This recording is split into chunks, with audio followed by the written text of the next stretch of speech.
ಪ್ರಿಯ ವೀಕ್ಷಕರೇ ನಮಸ್ಕಾರ. ನಮ್ಮ ಹಳ್ಳಿ ಸುದ್ದಿ ಯೂಟ್ಯೂಬ್ ಚಾನಲ್ಗೆ ಸ್ವಾಗತ. ಪಿಎಂ ಕಿಸಾನ್ ಸನ್ಮಾನ್ ನಿಧಿ ಯೋಜನೆಯ 20ನೇ ಕಂತಿನ ಬಗ್ಗೆ ಮತ್ತೊಂದು ಬಿಗ್ ಅಪ್ಡೇಟ್ ಒಂದು ಬಂದಿದೆ. ಹೌದು, ಅದರ ಬಗ್ಗೆ ಸಂಪೂರ್ಣವಾದ ಮಾಹಿತಿಯನ್ನ ಈ ವಿಡಿಯೋದಲ್ಲಿ ತಿಳಿಸ್ಕೊಡ್ತಾ ಹೋಗ್ತೀವಿ. ದಯವಿಟ್ಟು ಸ್ಕಿಪ್ ಮಾಡದೆ ನಮ್ಮ ವಿಡಿಯೋನ ಸಂಪೂರ್ಣವಾಗಿ ನೋಡಿ. ಹಾಗೆ ನೀವು ನಮ್ಮ ಚಾನಲ್ ಅನ್ನ ಸಬ್ಸ್ಕ್ರೈಬ್ ಆಗಿಲ್ಲ ಅಂತಂದ್ರೆ ಈ ಕೂಡಲೇ ಸಬ್ಸ್ಕ್ರೈಬ್ ಆಗಿ, ಹಾಗೆ ಬೆಲ್ ಐಕಾನ್ ಕ್ಲಿಕ್ ಮಾಡಿ ಆಲ್ ಅಂತ ಸೆಲೆಕ್ಟ್ ಮಾಡಿ. ಪಿಎಂ ಕಿಸಾನ್ ನಿಧಿಗಾಗಿ ಕಾಯ್ತಿರೋರಿಗೆ ಒಳ್ಳೆಯ ಸುದ್ದಿ ಇದೆ. ಹೌದು, ಈ ತಿಂಗಳಿನಲ್ಲೇ 20ನೇ ಕಂತಿನ ಹಣವನ್ನ ಮಂಜೂರು ಮಾಡಲಾಗುವುದು. ಹೌದು, ದೇಶಾದ್ಯಂತ ರೈತರು ಈ ಯೋಜನೆ ಮೂಲಕ ಪ್ರತಿ ವರ್ಷ 6,000ಗಳ ಪ್ರಯೋಜನವನ್ನ ಪಡೆಯುತ್ತಿದ್ದಾರೆ. ಇದು ರೈತರ ಕೃಷಿ ವೆಚ್ಚಗಳಿಗೆ ತುಂಬಾ ಉಪಯುಕ್ತವಾಗಿದೆ. ಆದರೆ ಪಿಎಂ ಕಿಸಾನ್ ನಿಧಿಯ ಹಣ ಪಡೆಯಲು ರೈತರು ಕೆಲವು ಕಾರ್ಯಗಳನ್ನ ಮುಂಚಿತವಾಗಿ ಪೂರ್ಣಗೊಳಿಸಬೇಕಾಗುತ್ತದೆ. ಪ್ರಧಾನಮಂತ್ರಿ ಕಿಸಾನ್ ಸನ್ಮಾನ್ ನಿಧಿ ಯೋಜನೆ ರೈತರಿಗೆ ಬಹಳ ಮುಖ್ಯವಾದ ಯೋಜನೆ ಆಗಿದೆ. ಪ್ರತಿ ವರ್ಷ ಅವರಿಗೆ 6,000 ರೂಪಾಯಿ ಸಿಗುತ್ತದೆ. ಈ ಹಣವನ್ನ 3 ಕಂತುಗಳಲ್ಲಿ ಮಂಜೂರು ಮಾಡಲಾಗುತ್ತಿದೆ. ಇಲ್ಲಿವರೆಗೆ 19 ಕಂತುಗಳ ಹಣವನ್ನ ಮಂಜೂರು ಮಾಡಲಾಗಿದೆ. ಜೂನ್ ತಿಂಗಳಿನಲ್ಲಿ 20ನೇ ಕಂತು ಜಮಾ ಮಾಡಲಾಗುವುದು. ಪಿಎಂ ಕಿಸಾನ್ ನಿಧಿಯ 20ನೇ ಕಂತನ್ನ ಪಡೆಯಲು ರೈತರು ಕೆಲವು ಕಾರ್ಯಗಳನ್ನ ಮುಂಚಿತವಾಗಿ ಪೂರ್ಣಗೊಳಿಸಬೇಕಾಗುತ್ತದೆ.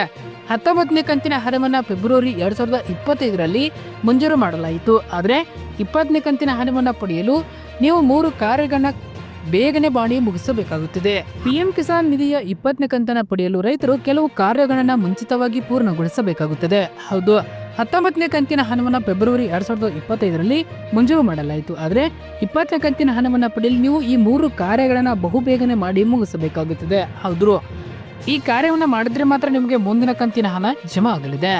ಮೊದಲು ರೈತರು ತಮ್ಮ ಆಧಾರ್ ಕಾರ್ಡ್ ಅನ್ನ ತಮ್ಮ ಬ್ಯಾಂಕ್ ಖಾತೆಗಳೊಂದಿಗೆ ಲಿಂಕ್ ಮಾಡಬೇಕು. ಆಗ ಮಾತ್ರ ನೇರ ಲಾಭ ವರ್ಗಾವಣೆ ಮೂಲಕ ಹಣವನ್ನ ಮಂಜೂರು ಮಾಡಲಾಗುತ್ತದೆ.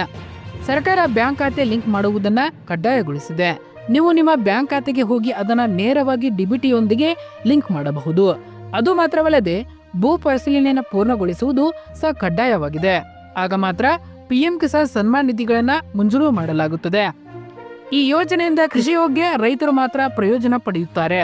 ಭೂ ಪರಿಶೀಲನೆಯನ್ನು ಮುಂಚಿತವಾಗಿ ಪೂರ್ಣಗೊಳಿಸಬೇಕು. ಇದನ್ನ ಕಾಮನ್ ಸಿವಿಲ್ ಸೆಂಟರ್ನಲ್ಲಿ ಪೂರ್ಣಗೊಳಿಸಬಹುದು ಅಥವಾ ಆನ್ಲೈನ್ ಮೂಲಕವೂ ಕೂಡ ನೀವು ಪೂರ್ಣಗೊಳಿಸಬಹುದು.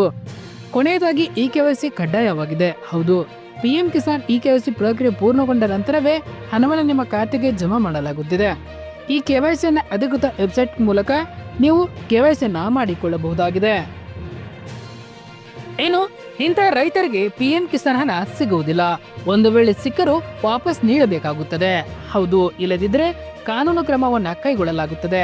ಹೌದು, ದೇಶಾದ್ಯಂತ ಲಕ್ಷಾಂತರ ರೈತರಿಗೆ ಆರ್ಥಿಕ ನೆರವು ನೀಡುವ ಗುರಿಯೊಂದಿಗೆ ಕೇಂದ್ರ ಸರ್ಕಾರ ಪ್ರಧಾನಮಂತ್ರಿ ಕಿಸಾನ್ ಸನ್ಮಾನ್ ನಿಧಿ ಯೋಜನೆಯನ್ನ ಪ್ರಾರಂಭಿಸಿದೆ. ಈ ಯೋಜನೆ ಅಡಿಯಲ್ಲಿ ಅರ್ಹ ಫಲಾನುಭವಿಗಳು ವಾರ್ಷಿಕವಾಗಿ 6,000ಗಳ ಆರ್ಥಿಕ ಸಹಾಯವನ್ನ ಪಡೆಯುತ್ತಿದ್ದಾರೆ. ಈ ಹಣವನ್ನ ರೈತರ ಬ್ಯಾಂಕ್ ಖಾತೆಗಳಿಗೆ ನೇರವಾಗಿ ತಲಾ 2,000ಗಳಂತೆ 3 ಕಂತುಗಳಲ್ಲಿ ಜಮಾ ಮಾಡಲಾಗುವುದು. ಕೇಂದ್ರವು ಇದುವರೆಗೆ 19 ಕಂತುಗಳನ್ನ ಬಿಡುಗಡೆ ಮಾಡಿದೆ. ಈಗ 20 ಕಂತು ಜಮಾ ಆಗುವುದಕ್ಕೆ ಬಾಕಿ ಉಳಿದಿದೆ. ಸದ್ಯದಲ್ಲೇ ಅದು ಕೂಡ ಜಮಾ ಆಗಲಿದೆ. ಆದ್ರೆ ಈ ಹಿಂದೆ ಪ್ರಯೋಜನ ಪಡೆದ ಕೆಲವು ಅನರ್ಹ ರೈತರಿಗೆ ಈ ಬಾರಿ ಹಣ ಸಿಗುವುದಿಲ್ಲ. ಒಂದು ವೇಳೆ ಬಂದಿದ್ದರೂ ಸಹ ನೀವು ಹಣವನ್ನ ವಾಪಸ್ ನೀಡಬೇಕಾಗುತ್ತದೆ. ಹೌದು, ಪಿಎಂ ಕಿಸಾನ್ಗೆ ಯಾರು ಅರ್ಹರಲ್ಲ. ಹೌದು, ಸಂಸ್ಥೆಗಳು ಅಥವಾ ಟ್ರಸ್ಟ್ಗಳ ಹೆಸರಿನಲ್ಲಿ ಕೃಷಿ ಭೂಮಿ ಹೊಂದಿರುವ ರೈತರು ಪಿಎಂ ಕಿಸಾನ್ಗೆ ಅನರ್ಹರಾಗಿರುತ್ತಾರೆ. ಆದಾಯ ತೆರಿಗೆ ಪಾವತಿಸುವ ಹೆಚ್ಚಿನ ಆದಾಯದ ರೈತರು ಸಹ ಸರ್ಕಾರದ ಸಹಾಯವನ್ನು ಪಡೆಯಲು ಸಾಧ್ಯವಿಲ್ಲ. ಪಿಎಂ ಕಿಸಾನ್ ನಿವೃತ್ತ ಅಥವಾ ಪ್ರಸ್ತುತ ಸೇವೆ ಸಲ್ಲಿಸುತ್ತಿರುವ ಸರ್ಕಾರಿ ನೌಕರರಿಗೆ ಲಭ್ಯವಿಲ್ಲ. ಸಂಸದರು, ಶಾಸಕರು, ಸಚಿವರು, ಜಿಲ್ಲಾ ಪಂಚಾಯತ್ ಮುಖ್ಯಸ್ಥರು ಮತ್ತು ಮೇಯರ್ಗಳನ್ನ ಈ ಯೋಜನೆಯಿಂದ ಹೊರಗಿಡಲಾಗಿದೆ. ಇಕೆವೈಸಿ ಪೂರ್ಣಗೊಳಿಸಿದವರು ಎಲ್ಲ ಪಿಎಂ ಕಿಸಾನ್ ಫಲಾನುಭವಿಗಳಿಗೆ ಇಕೆವೈಸಿ ಕಡ್ಡಾಯವಾಗಿದೆ. ಈ ಪ್ರಕ್ರಿಯೆಯನ್ನು ಪೂರ್ಣಗೊಳಿಸದ ರೈತರಿಗೆ 20ನೇ ಕಂತಿನ ಹಣ ಸಿಗುವುದಿಲ್ಲ. ನೀವು ಪಿಎಂ ಕಿಸಾನ್ ಪೋರ್ಟಲ್ಗೆ ಆನ್ಲೈನ್ನಲ್ಲಿ ಭೇಟಿ ನೀಡುವ ಮೂಲಕ ಆಧಾರ್ ದೃಢೀಕರಣ ಮೂಲಕ ಕೆವೈಸಿಯನ್ನು ಪೂರ್ಣಗೊಳಿಸಬಹುದು. ಅಥವಾ ನೀವು ಹತ್ತಿರದ ಸಾಮಾನ್ಯ ಸೇವಾ ಕೇಂದ್ರಕ್ಕೆ ಹೋಗಿ ಬಯೋಮೆಟ್ರಿಕ್ ಪರಿಶೀಲನೆ ಮೂಲಕ ಅದನ್ನ ಪೂರ್ಣಗೊಳಿಸಬಹುದು.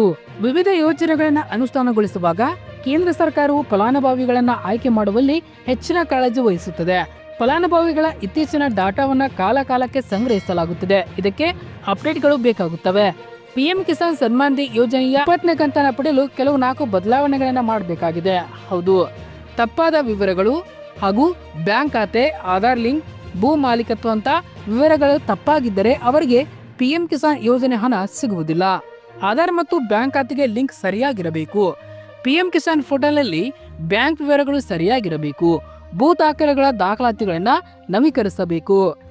ಅರ್ಹತೆ ಇಲ್ಲದೆ ಸವಲತ್ತುಗಳನ್ನು ಪಡೆದ ರೈತರಿಂದ ಸರ್ಕಾರ ಇದುವರೆಗೆ 335 ಕೋಟಿ ರುಗಳನ್ನು ಸಂಗ್ರಹಿಸಿದೆ. ಆದ್ದರಿಂದ ನೀವು ಅರ್ಹರಿಲ್ಲದಿದ್ದರೂ ಈ ಯೋಜನೆ ಅಡಿ ಹಣಕಾಸಿನ ನೆರವು ಪಡೆದರೆ ನೀವು ಖಂಡಿತವಾಗಿಯೂ ಈ ಹಣವನ್ನು ಮರುಪಾವತಿಸಬೇಕಾಗುತ್ತದೆ. ನೀವು ಅರ್ಹರಿಲ್ಲದಿದ್ದರೂ ಪಿಎಂ ಕಿಸಾನ್ ಸಹಾಯವನ್ನ ಸ್ವೀಕರಿಸಿ ಅದನ್ನು ಹಿಂತಿರುಗಿಸದಿದ್ದರೆ ನೀವು ಕಾನೂನು ಸಮಸ್ಯೆಗಳನ್ನು ಎದುರಿಸಬೇಕಾಗುತ್ತದೆ. ವಸೂಲಾತಿ ನೋಟಿಸ್ಗಳು ಸೇರಿದಂತೆ ದಂಡಗಳನ್ನು ಸಹ ಪಾವತಿಸಬೇಕಾಗುತ್ತದೆ. ಅದಕ್ಕಾಗಿಯೇ ನೀವು ನಿಮ್ಮ ವಿವರಗಳನ್ನ ನವೀಕರಿಸಿಕೊಳ್ಳಬೇಕು ಮತ್ತು ಈ ಯೋಜನೆಗೆ ಸಂಬಂಧಿಸಿದ ಹೊಸ ವಿಷಯಗಳ ಬಗ್ಗೆ ಮಾಹಿತಿ ಪಡೆಯುತ್ತಿರಬೇಕು. ಹಣವನ್ನು ಮರುಪಾವತಿ ಮಾಡುವುದು ಹೇಗೆ? ಹೌದು, ಪಿಎಂ ಕಿಸಾನ್ ಪೋರ್ಟಲ್ಗೆ ಹೋಗಿ ಪಿಎಂ ಕಿಸಾನ್ ಪ್ರಯೋಜನಗಳ ಸ್ವಯಂ ಪ್ರೇರಿತ ಶರಣಾಗತಿ ಮೇಲೆ ಕ್ಲಿಕ್ ಮಾಡಿ ಆಧಾರ್ ಸಂಖ್ಯೆ ಮತ್ತು ನೋಂದಾಯಿತ ಮೊಬೈಲ್ ಸಂಖ್ಯೆಯನ್ನು ನಮೂದಿಸಿ ಸೂಚನೆಗಳನ್ನು ಅನುಸರಿಸಿ ಮತ್ತು ಮರುಪಾವತಿಯನ್ನು ಸಲ್ಲಿಸಿ ಅಗತ್ಯವಿದ್ದರೆ ಸ್ಥಳೀಯ ಕೃಷಿ ಇಲಾಖೆಯನ್ನು ಸಂಪರ್ಕಿಸಬಹುದು. ಇನ್ನು ಹೊಸ ನೋಂದಣಿ ಹೇಗೆ? ಹೌದು, ನೀವು ಇಲ್ಲಿವರೆಗೆ ಪಿಎಂ ಕಿಸಾನ್ಗೆ ಅರ್ಜಿ ಸಲ್ಲಿಸದಿದ್ದರೆ ಕೆಳಗಿನ ಹಂತಗಳನ್ನು ಅನುಸರಿಸಿ ನೀವು ನೋಂದಣಿಯನ್ನು ಮಾಡಿಕೊಳ್ಳಬಹುದು. ಹೌದು, ನೀವು ಪಿಎಂ ಕಿಸಾನ್ ಪೋರ್ಟಲ್ಗೆ ಹೋಗಿ ಮತ್ತು ಹೊಸ ರೀತಿಯ ನೋಂದಣಿ ಮೇಲೆ ಕ್ಲಿಕ್ ಮಾಡಬೇಕು. ಆಧಾರ್ ಸಂಖ್ಯೆಯನ್ನು ನಮೂದಿಸಿ ಮತ್ತು ವಿವರಗಳನ್ನು ಮೌಲ್ಯೀಕರಿಸಿ ಭೂ ಮಾಲೀಕತ್ವದ ದಾಖಲೆಗಳು ಮತ್ತು ಇತರ ವಿವರಗಳನ್ನ ಸಲ್ಲಿಸಬೇಕು. ದಾಖಲಾತಿಗಳನ್ನು ಅಪ್ಲೋಡ್ ಮಾಡಬೇಕು. ಸಂಬಂಧಿತ ಅಧಿಕಾರಿಗಳು ಅರ್ಹತೆಗಳನ್ನು ಪರಿಶೀಲಿಸಿ ಅನುಮೋದಿಸುತ್ತಾರೆ. ನವೀಕರಣಗಳಿಗಾಗಿ ನೀವು ಅರ್ಜಿಯ ಸ್ಥಿತಿಯನ್ನು ಪರಿಶೀಲಿಸಬೇಕು.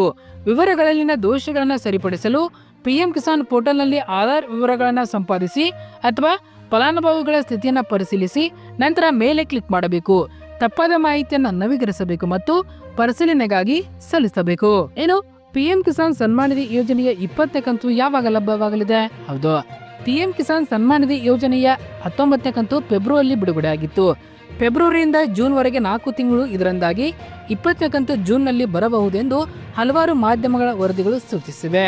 ಹೌದು, ಆದರೆ ಸರ್ಕಾರ ಈ ಬಗ್ಗೆ ಇನ್ನೂ ಯಾವುದೇ ಘೋಷಣೆ ಮಾಡಿಲ್ಲ. ಈ ಹಣವನ್ನು ರೈತರಿಗೆ ಪಾವತಿಸುವ ಪ್ರಕ್ರಿಯೆ ಮುಂದಿನ ತಿಂಗಳು ಆರಂಭವಾಗಲಿದೆ. ಕೆಲವು ದಿನಗಳಲ್ಲಿ ಗ್ರಾಹಕರ ಖಾತೆಗಳಿಗೆ ಈ ಹಣ ಜಮಾ ಆಗಲಿದೆ ಎಂದು ವಿವಿಧ ಮೂಲಗಳು ತಿಳಿಸಿವೆ. 20ನೇ ಕಂತು ಯಾರಿಗೆ ಸಿಗುವುದಿಲ್ಲ? ಹೌದು, KYC ಯಾರೆಲ್ಲ ಮಾಡಿಲ್ಲವೋ ಅವರಿಗೆ 20ನೇ ಕಂತಿನ ಹಣ ಸಿಗುವುದಿಲ್ಲ ಎಂದು ಸರ್ಕಾರ ಹೇಳಿದೆ. ಅನೇಕ ರೈತರು ಇದನ್ನ ಮಾಡುವುದಿಲ್ಲ. ಪರಿಣಾಮವಾಗಿ ರೈತರಿಗೆ ಈ ಕಂತಿನ ಪಾವತಿಗಳು ಸ್ಥಗಿತಗೊಳ್ಳುತ್ತವೆ. ಭೂ ಪರಿಶೀಲನಾ ಕಾರ್ಯವೂ ಕೂಡ ಪೂರ್ಣಗೊಳ್ಳಬೇಕು. ಇದಲ್ಲದೆ ಆಧಾರ್ ಕಾರ್ಡ್ ಅನ್ನ ಬ್ಯಾಂಕ್ ಖಾತೆಗೆ ಲಿಂಕ್ ಮಾಡದಿದ್ದರೂ ಸಹ ಈ ಯೋಜನೆ ಪ್ರಯೋಜನ ಲಭ್ಯವಾಗುವುದಿಲ್ಲ. ಹೆಚ್ಚುವರಿಯಾಗಿ ನೋಂದಣಿ ಸಮಯದಲ್ಲಿ ತಪ್ಪಾದ ಮಾಹಿತಿಯನ್ನು ಒದಗಿಸಿದರೆ ಕಂತು ಕೂಡ ನಿಲ್ಲಬಹುದು. ಈ ಕಾರ್ಯಗಳನ್ನು ಆದಷ್ಟು ಬೇಗ ಮಾಡಿ ಮುಗಿಸಿಕೊಳ್ಳಿ. ಸದ್ಯದಲ್ಲೇ 20ನೇ ಕಂತಿನ ಹಣ ಜಮಾ ಆಗಲಿದೆ. ಧನ್ಯವಾದಗಳು. ಇದೇ ರೀತಿ ಹೆಚ್ಚಿನ ಮಾಹಿತಿಗಾಗಿ ನಮ್ಮ ಹಳ್ಳಿ ಸುದ್ದಿ ಯೂಟ್ಯೂಬ್ ಚಾನೆಲ್ ಅನ್ನು ಸಬ್ಸ್ಕ್ರೈಬ್ ಆಗಿ. ಧನ್ಯವಾದಗಳು.